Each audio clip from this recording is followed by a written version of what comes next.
Hi everybody. How are you? Oh, whoa, what a day. Spraying a little hematite spray there. Yep, yep. Needed it. Needed it. It's good to be here. Hi, Gloria. What a day. What a day. Okay, so yes, I got what I needed to get done, basically. Whew. And then I was getting all these things done to get done today.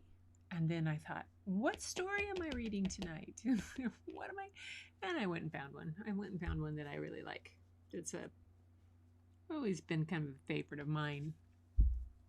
But I, yeah, so needed to make sure that I had things in place for premieres on New Year's Eve for stories and New Year's Day and the day after. And got them all recorded. Woohoo! And Angie's on Trisha's tonight. Oh, cool. Nice. Oh, yay. That'll be fun. She can watch it. I'll have to go watch that a little bit later. Thursday. I'll have to mark that down. Maybe Thursdays we'll go do Trish instead. But so it's been a day. We have our little dog Aldo is gonna stay at a neighbor's. So they had a meet and greet yesterday to make sure that that was going to be okay. Although Bailey is the only girl dog that Aldo really likes besides Stella, our daughter's dog. And Bailey is an Australian Shepherd and she's just a doll. And they just had a blast. But our neighbor down the hill and around the corner toward the beach took Aldo and Bailey outside to just let them go do their business outside. Aldo finished and decided it was time to run home. He ran all the way home with Beth chasing after him in her slippers in the snow. Oh my God. I felt so bad. Oh well, that's what it is. Then last night we had about another 3-4 inches of snow. So it's been a day. Been a day. And that's what's going on. Oh, yeah, colds out here. They're kind of, they get us. They still get us. It's that cold and flu season, and you never quite know where they're coming from. And everybody's so afraid that it's going to be something else. They forget how much colds do affect us all the time. So tonight, the story is, you're going to love this one, Gloria. It's called The Old Woman Who Named Things. And it's by an author named Cynthia Rylant. And Cynthia Rylant is a prolific children's author. She wrote Poppleton. She's done Missing May. She's got chapter books. She's got picture books. She's prolific. Lots of things. And just a really wonderful author. And the illustrator, though, is Kathryn Brown. And it's just a really fun book. So as you can imagine, here, I got my little drink here to the side because I'm kind of celebrating early that I got everything all done.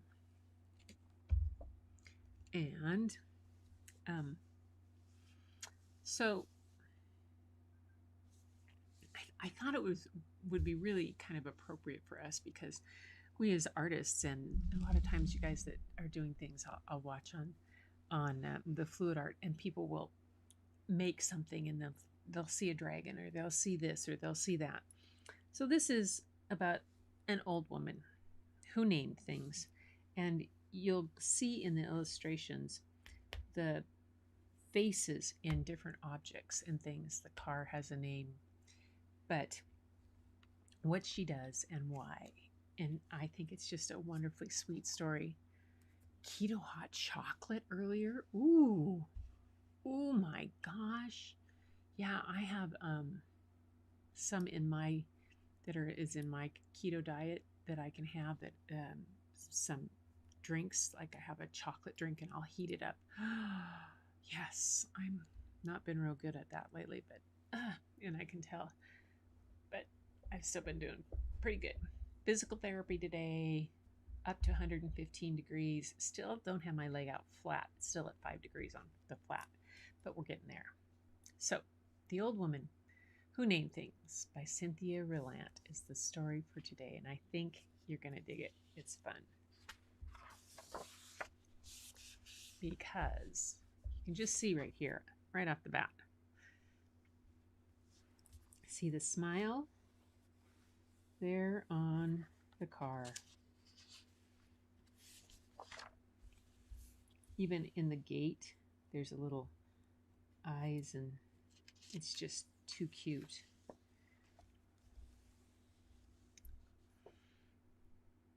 Once there was an old woman who loved to name things. She named the old car she drove Betsy. She named the old chair she sat in Fred. She named the old bed she slept on Roxanne. And she named her old house Franklin.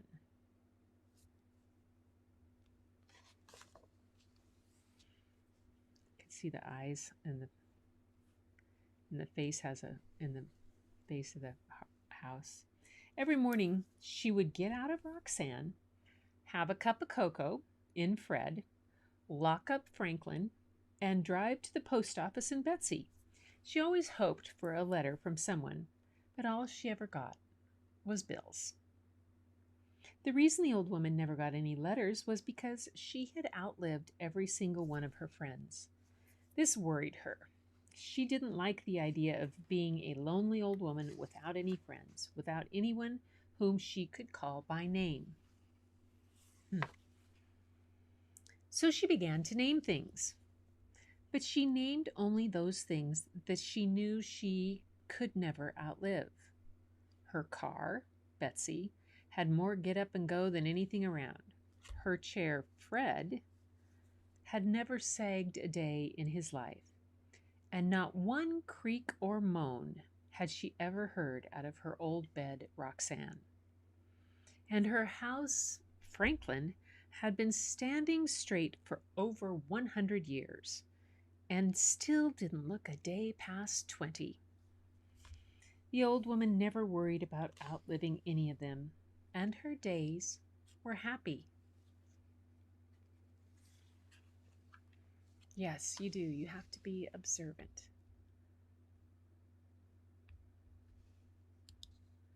She sees things. One day, when the old woman was out soaping some mud off of Betsy, let's take pictures in closer there, telling her that Franklin wouldn't want to be seen with a car that didn't keep its bumpers a little cleaner, a shy brown puppy came to the old woman's gate. The old woman had not named the gate because 2 of its hinges had rusted off, and she could tell the gate wasn't long for this world. The shy brown puppy wagged its tail. It looked a little hungry. The old woman stood beside Betsy and watched the puppy for a while. She said.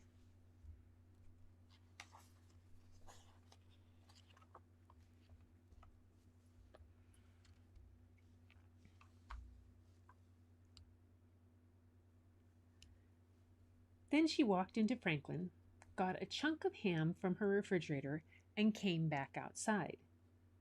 The old woman gave the ham to the hungry puppy and told it to go home. She told it that Betsy always made puppies sick, and Fred never allowed puppies to sit on them, and Roxanne wasn't wide enough for a puppy and an old woman to fit on. And besides all this, Franklin couldn't tolerate dog hair. So the puppy went away. But the next day, the puppy was back. The old woman was sitting in Fred reading a book on everlasting flowers when she saw the puppy through her window. "Go home," she called to the puppy. The puppy wagged its tail when it saw her. "Go home," she called again. But the puppy just kept wagging, and the old woman noticed that it still looked a little hungry. So she went to her refrigerator. She gave the puppy a hunk of cheese and 2 biscuits. Then she told it to go home. And the puppy went away.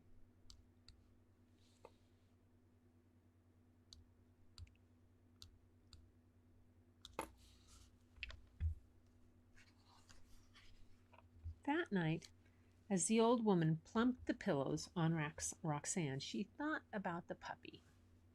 It was a very nice puppy, she thought. It was a very pretty puppy, she thought.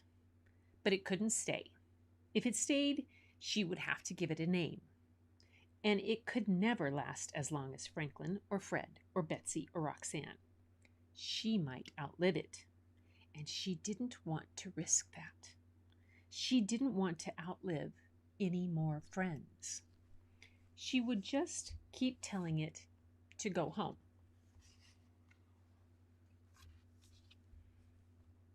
Every day,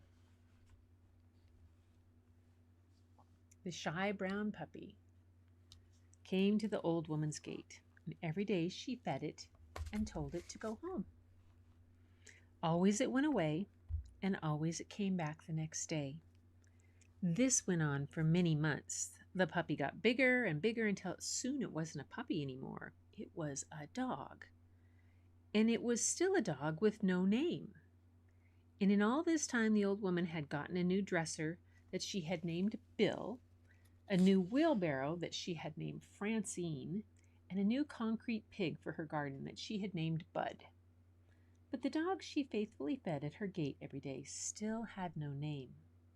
Since it had no name, the old woman didn't have to worry about outliving it, and she thought herself pretty clever in this.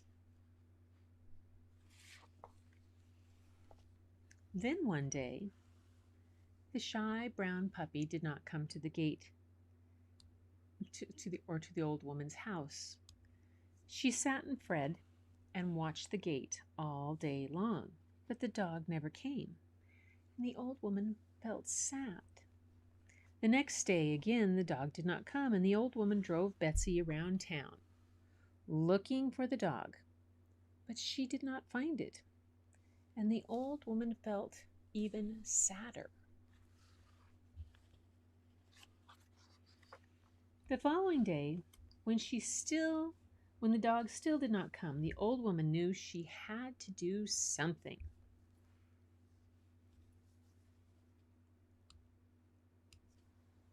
She picked up her telephone and called the dog catcher. "Have you caught any shy brown dogs?" the old woman asked the dog catcher. We got a whole kennel full of shy brown dogs, ma'am," said the dog catcher. "Was yours wearing a collar with his name on it?" "No," said the old woman sadly, and she hung up the telephone. The old woman sat and thought about the shy brown dog, who had no collar with a name. Wherever it was, no one would know that it was supposed to come to the old woman's gate every day, and that she was supposed to feed it and tell it to go home every day, that things were always supposed to be this way. The shy brown dog had no collar and no name, and no one would ever be able to know these things about it. The old woman made a decision. She locked up Franklin and drove Betsy to the dog catcher's kennel, and she said to the dog catcher, "I've come to find my dog." He asked her what color it was. "It's brown," she said. He asked her how old it was. "About a year old," she said. Then he asked her what its name was. The old woman thought for a moment. She thought of all the old dear friends with names whom she'd outlived. She saw their smiling faces and remembered their lovely names. And she thought how lucky she had been to have known these friends. She thought what a lucky old woman she was. "My dog's name is Lucky," she told the dog catcher. He led her to a big yard full of white dogs and black dogs and brown dogs. The old woman looked and looked and looked, and finally she saw her own shy brown dog sitting beside the gate. The dog was looking at Betsy parked in the driveway. The old woman called out, "Here, Lucky!" And at the sound of her voice, the shy brown dog came running. From that day on, Lucky lived with the old woman, and he always came when his name was called. It turned out that Betsy didn't make all dogs sick, and Fred was happy to allow a dog to sit on him, and Franklin really didn't mind a little dog hair. And every night, Roxanne was sure to make herself plenty wide enough for a shy, brown, lucky dog and the old woman who named him. And that's the story of the old woman who named things. I love that book. I just love it. It's just, my father outlived all of his friends. He, in his own crazy, dry sense of humor, when the last one of his friends, group of friends that he'd known, some of them since high school, passed away, Dad turned to us and said, "I won." We said, "What?" He says, "I won. Now we don't have to have a big fancy funeral for me because there's nobody left to come. So when I go, it can just be family because there's nobody else left around. And I win." I was like, "Oh my goodness, Dad." But that was his sense of humor. And, that was his. And I just love this book that, she missed all her friends. She didn't want to go through that again. So she named the things, but then she opened her heart to Lucky. Yeah, isn't it a sweet book? I love the kind of, I don't have a cover sheet on it. I think the illustrations are done.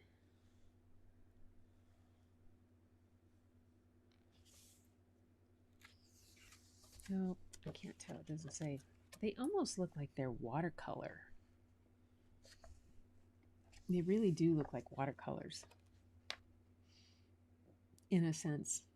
They're very cool. Very fun. I know when I would read this to kids, they would always love to see the different expressions on the faces of the different things. Betsy always has a different expression on her face. Yep.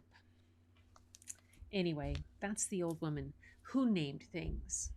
So maybe it'll give you some inspiration to see all the different things. But now, you know what I think we should do, Gloria? Yeah. I think we should go join Trish's thing and see what Angie's doing. So I won't be here live tomorrow night, but I do have a premiere set for you to hear for New Year's Eve.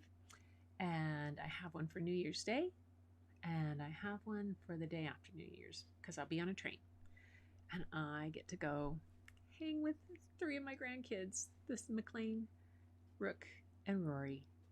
6 years old, 3 years old, and 8 months. And I am over the moon to do this. Taking the train because we've had more snow and I didn't want to drive. I'm not in such good shape to drive yet anyway. So 5.5 hours on a train versus a 5-hour drive. 5.5 hours where I get to sit and relax, put my feet up, relax. read, do whatever, draw, take pictures from the train, or drive in crazy traffic. No, thank you. I'm taking the train. All right. I will.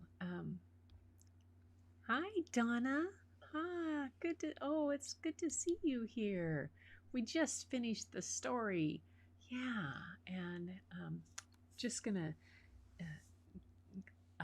Angie's on Trisha's Artapalooza, I think, and we're gonna hop over there. And I was just telling Gloria that I won't be live tomorrow night, but I've got taped. I've recorded stories for the next 3 nights. But this one was called The Old Woman Who Named Things. And Cynthia Rylant is such a good author. Always so much fun. And I'm looking forward to a few days off to go hang with my grandkids. And a new year. Oh my goodness, new year, yeah. It'll be fun. Quite something. So, everyone named their cars. Yeah. When you were little, name their cars. It wouldn't bring me here, your mouse. Mine quit on me today. I had a mouse quit on me today, and I had to use the trackpad and then go back. It's been doing all kinds of stuff. The technology, when it decides to act up on us, and all this live streaming, it will. Oh, good. It's Tish. I mistyped. I thought, okay, see, it happens. I'm very lucky if I get anything spelled right with the way I spell things these days. Betsy was a choice name.